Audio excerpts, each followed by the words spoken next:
Swaraj news కి స్వాగతం. Karimnagar parliament సభ్యులు బండి సంజయ్ గెలుపు కోసం కమలపూర్ మండలంలోని చమ్మునిపల్లి గ్రామంలో ప్రచారం నిర్వహించారు బీజేపీ శ్రేణులు. మండల అధ్యక్షులు కట్కూరి అశోక్ రెడ్డి మాట్లాడుతూ నరేంద్ర మోదీ ప్రభుత్వం వల్ల గ్రామ పంచాయతీలకు పెద్ద ఎత్తున నిధులు మంజూరై ఈ రోజున గ్రామాల అభివృద్ధి పథంలో ముందుకెళ్తున్నాయని అన్నారు.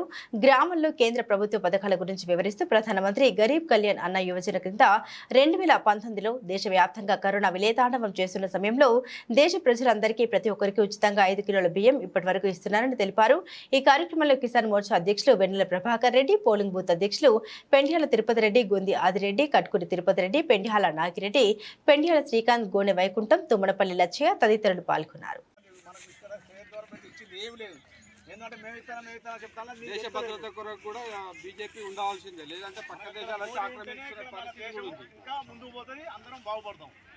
కమలంపు గుర్తుకే, కమలంపు గుర్తుకే, బండి సంజయ్ గారి నాయకత్వం, బండి సంజయ్ గారి నాయకత్వం, అమిత్ షా గారి నాయకత్వం, అమిత్ షా గారి నాయకత్వం, నరేంద్ర మోడీ గారి నాయకత్వం, నరేంద్ర మోడీ గారి నాయకత్వం. భారత్ మాతాకి.